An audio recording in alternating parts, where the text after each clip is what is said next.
If you're looking for a job in a tech company, in a SaaS company, these tactics are going to be really, really helpful for you in terms of nailing the interview.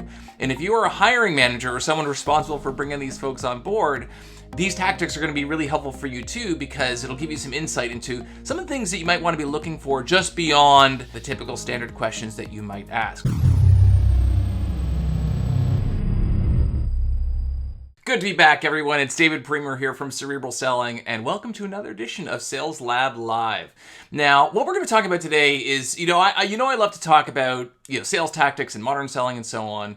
But this is a bit of a sleeper topic. I do a lot of content in my practice around sales leadership, and certainly over the course of the years, working at all these companies and startups and Salesforce and so on, I've done a ton of hiring. And hiring and recruiting is one of the toughest things that sales leaders do. It's also one of the toughest things that as individuals, as we're trying to kind of find that next big, awesome role in our career, that we sometimes struggle with. And I'll tell you, I've been on the receiving end of so many calls and emails from many of you in the community who reach out to me and say, hey, David, I know you used to work at Salesforce. I know you used to hire a bunch of people. I'm looking to get a job at Salesforce, or I'm looking to get a job at one of these other tech companies. What advice do you have for me to really nail the interview, right? And on the flip side, I obviously work with a lot of leaders who are trying to figure out, how do I hire the best talent? And certainly there's been a ton of investment in this area as far as tactics and evaluation procedures and software and technology to help us find the best people for our businesses. And despite all this stuff, it's really tough, right? So what I want to do today was spend a little bit of time talking about 3 specific tips that I have. And these tips are both for you if you're looking for a job in a tech company, in a SaaS company, if you're looking to kind of break into sales, get that next awesome job. These tactics are going to be really, really helpful for you in terms of nailing the interview. And if you are a hiring manager or someone responsible for bringing these folks on board, these tactics are going to be really helpful for you too, because it'll give you some insight into some of the things that you might want to be looking for just beyond kind of the typical standard questions that you might ask. Now, there is an article that a bunch of this stuff is predicated on about the top questions to ask sales reps to gauge emotional intelligence. Now, I'm not going to get into all the kind of the emotional intelligence and why that's so awesome. I'll leave that for another time. But if you want a link to that article, I'll drop it at the end of the session here, so you'll be able to access that. And it gives you a whole bunch of questions, which are great, by the way, if you are interviewing for one of these roles, to kind of be, kind of keep these questions top of mind, things that you might get asked or things that you might want to volunteer. And certainly if you're interviewing candidates, this is going to be great for you too. So without further ado, let's get into it. As far as the tips themselves, here's my first tip, and I'm going to kind of weave in some of these stories around the kind of the questions and the content as we go along. So hopefully you can see this. Here we go. Tips to nail the interview question. So tip number 1 is I talk about this concept of being memorable. And when I think about all of the best salespeople, folks that I've hired over the years, I still remember their interviews. And to frame it up, one of the questions that I love to ask people was, what's your superpower? If we were to look back and 2-3 years from now and say, you are at the top of the leaderboard, you absolutely crushed it, we're going to look back and we're going to say, well, of course this person crushed it. Look at this was their superpower. They were really, really good at this one thing, better at this one thing than everyone else, and that's why they were successful. Actually, that's what I believe, is that there's so many different kinds of sellers out there, and it's not that you need to have one prototypical, cookie cutter form or skill that you need to be good at sales. People can be good at sales for all sorts of reasons, but typically there's one big reason for every individual why they are ultimately successful, and there's lots of them. So I often ask salespeople, I say, tell me, what's your superpower? If we were to look back 2-3 years from now, and we say, well, of course, David is at the top of the leaderboard. They were really, really great at this. What would that be for you? Now, I'll tell you, you could say things I'm really great. You can tell by my tone, right? I'm really great at building relationships with people, and I'm great at building trust, and I really get into the product. But these things are not inspiring. In fact, I talk about this from a messaging standpoint, that you are often, when you say these things, you're kind of stuck in the sea of sameness. I talk about this in my practice around messaging for your product or service. And I say, when I ask you what you do, and you're oh, we help people increase their efficiency and reduce costs and improve loyalty. I'm okay, everyone says that. Okay, so if you tell me that you're really great at building trust, I'm like, okay, but like I've heard that a million times before. You're not differentiated. So what's a good answer? Be memorable. And I'll tell you some of to this day, and by the way, like the most memorable answers are always tend to be associated with the best salespeople. I think back who these people are, their answers were memorable, and they were awesome killer sales reps at my companies. So I heard things, rep was saying, he's like, I won't name the ethnicity.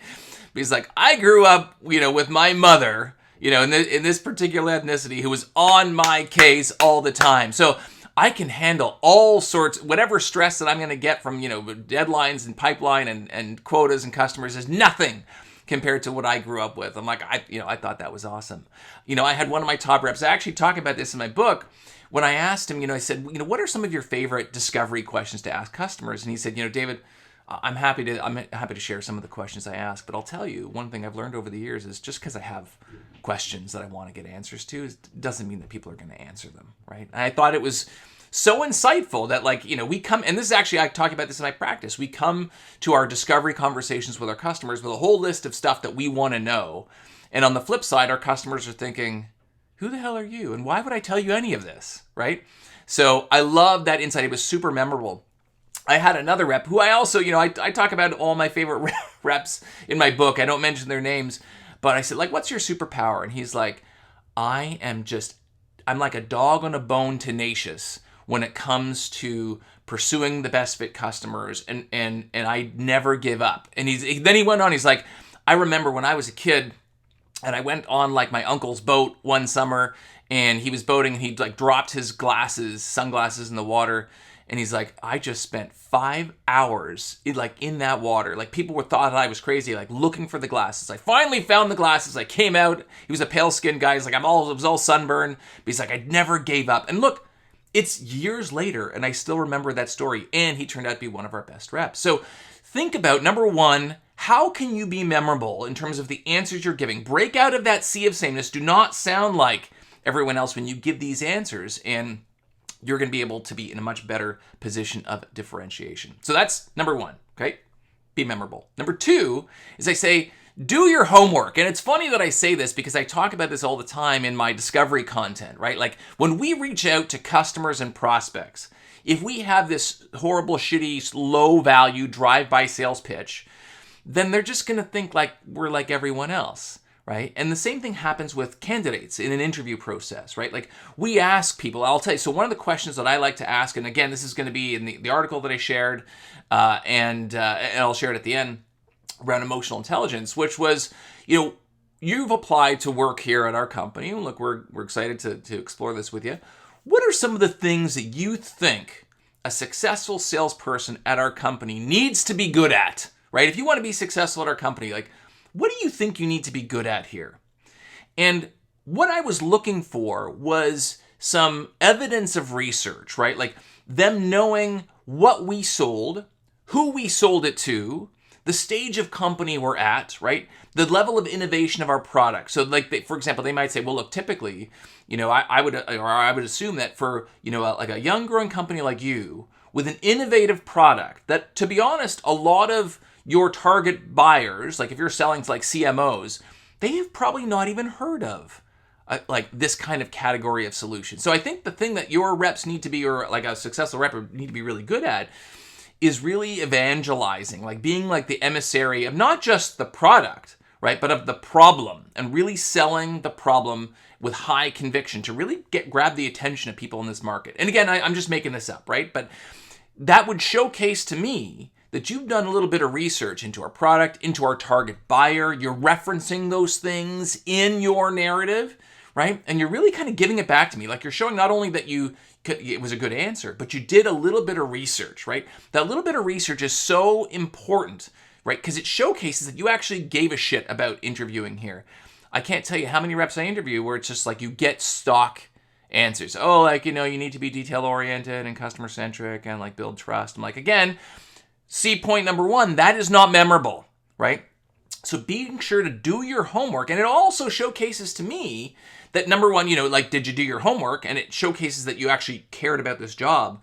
But number one, number two, it also showcases whether or not the things that you think are important for us to be good at, to be successful at our company, are the right things, right? Like, how close were you? How closely do you actually understand the problem we're trying to solve and who we're trying to solve it for?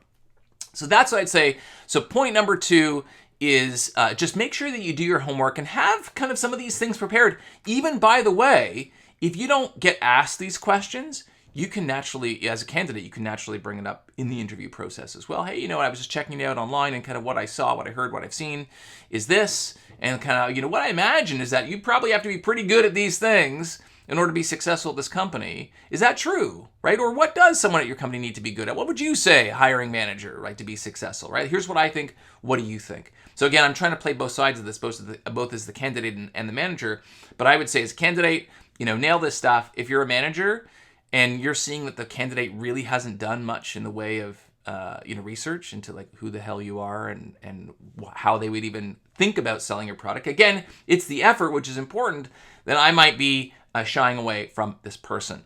And point number 3, tip number 3, which is actually kind of, again, related to numbers 1 and 2, is I say, like, how you respond to questions matters more, almost more in some cases, right, than what you actually say.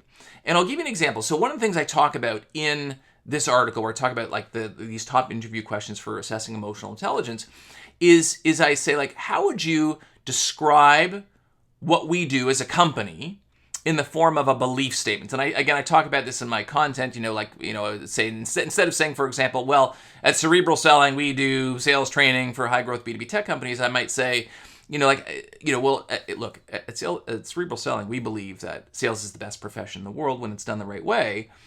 But we also believe there's a lot of bad tactics out there in the market, right? Not bad people, just bad tactics. And if you want to be successful in the modern world of selling, we believe the way to do that is with tactics that are rooted in science, rooted in empathy. And again, I'm just kind of playing this through for you. That's what belief statements sound like. Again, I have a whole bunch of content on belief statements. It's a great way to pitch your product. And so we'll do like a little mini training of the candidates, like in the interview process. I say, when we think about belief statements to describe your product or service, I think about them like this. How would you, candidate, right? How would you describe what we do in the form of a belief statement, right? Knowing the research you've done with us. Or you could even just say, like, the product that you're selling now, right? Like, how would you describe the product that you're selling now in the context of a belief statement? If you want to dial it back and get even simpler, here's another great question. And again, like, this is important. If you're interviewing, it's important for you to know this stuff. But if you're hiring, it's important for you to have this context as well, so that you can kind of frame up the questions and assess your candidate's suitability in the most kind of, emotionally intelligent way possible. So one of the things I will ask people is I will say, hey, look, so let's say, David, you leave here today and the interview went pretty well, right? You go home and your buddy calls you up and says, hey, David, I heard you interviewed at, Cerebral Selling. I've heard of them, but like, I don't really know what they do. Like, what do they do? What would you say, right? All I'm doing is I'm just asking you to describe what we do. I'm not even like framing it up with like a specific kind of tactic. I'm like, how would you describe what we do? Now, here's the thing. I've done these like little mini coaching, how would you describe exercises with like probably hundreds of reps, okay? Here's the secret. No one nails this, right? Everyone kind of sucks when they get put on the spot to answer a question they're not necessarily prepared for. And by the way, and no one's going to nail it. No one has ever nailed it in the history of me interviewing candidates. But that's not the point, right? The point is, I actually kind of want to see how you respond, right? I want to see how you respond to a challenge, kind of being put on the spot. I want to see I want to see the gears work in your brain. And I'll tell you, fortunately or unfortunately, I've seen reps completely melt down at this exercise, right? The gears seize up. I've had reps that just sit there and don't say anything. They're just like completely deer in the headlights, okay? And in a way, like, that's almost more important than what they said. Now, I'll tell you, like, another kind of, coaching tip that you can do here. And I'd say, again, if you're a candidate, beware that, like, this could happen. And as a hiring manager, you should absolutely do this. Is whatever it is they say, okay, it's going to suck, like, to some extent. Or it's not going to be as polished as what you would say, right? So you can pause. You can say, like, hey, hey, look, David, I thought that was okay. Do you mind if I give you some feedback? And David says, sure. I'm like, okay, yeah. So look, here's the way I would describe it. I thought you did this okay. I think you could do this a little bit better. If someone asked me what cerebral selling does, here's how I would answer that, right? And I would give my little answer, and then I would ask the candidate, okay, so, was that clear? Like, do you get what we do? And they're like, oh yeah, it was super, David, it was super clear when you said that. I really appreciated that. I'm like, okay, great. But now I want to see if they were paying attention. So again, this goes back to this premise of like how you respond matters, right? So I go back to the individual and I say, hey, great. So you understood what I'm saying here. And they're like, oh yeah, what you said, David, is much better. Great. Give it to me again, right? Like, give it to me again. I want to hear again how you would describe what we do in this kind of colloquial way, or, with the belief statement or whatever it is I just coached you on 10 seconds ago. I want to hear that back. And it's actually quite amazing that oftentimes, like, the second time around is worse than the first time for most candidates. And again, like, we're trying to hire the best candidates, of course, right? So I want to see, have you assimilated that training? Like, have you taken the coaching I've given you? Were you listening when I said what I said, or were you just like smiling and nodding, right? Even though you told me that you understood, right? So again, be prepared. The savvy managers out there are going to be asking you, if you're a candidate, you're going to be asking you, they're going to be kind of testing you on the spot, right? And the way you respond to these questions, because again, the content, I'm not expecting great content, to be perfectly honest with you, but the way you respond, like, are you poised, right? Are you measured? Are you thinking about it? Did you listen to what I have to say? That's actually more important. And I would say for those of you who are interviewing out there, are you hiring managers, being able to assess someone's coachability, ability to take feedback, assimilate information on the fly is really important in sales, because we're talking to customers every day and we're hearing what they have to say. And oftentimes we need to kind of change gears in the middle of a sales conversation, middle of a discovery call, middle of a qualification call, middle of a negotiation based on what we hear. So again, if you are on the hiring, so those are my 3 tips, right? So like, number 1, we talked about be memorable, right? Be memorable. Don't say the same thing as everyone else. Rehearse these things in advance. Like, kind of think about, like, what is my superpower? What is the thing I'm really, really good at? What is a story I could share that showcases my talents and my tenaciousness, right? Number 2 is do your homework. Certainly it generates a ton of reciprocity. It shows me you are serious about this role, this opportunity, and you've done a little bit of research into like what it takes to be successful. Heck, you can even reach out to some reps at that company and say, hey, I'm interviewing at the company. What advice do you have for me? Like, what does it take to be successful? Like, show me that you've done that research. And then number 3, remember how you respond to the questions you get asked in many cases is actually more important than what you answer, right? Just your poise, your tactic, like the kind of the way you assimilate coaching. Now, I said I was going to tease this at the end. I'll show this at the end. This is the article that I talk about. It's called The Top 10 Interview Questions for Assessing Emotional Intelligence. By all means, feel free to check it out. It's totally free, just on my blog. And it'll go into, some of the 10 favorite questions I like to ask, as well as some of the things, we like to look for. Although I will say that we probably went into a lot more detail, but the things I typically like to see and look for when hiring. So that is what I got for you today. Hopefully you found this content helpful, and I hope to see you next time.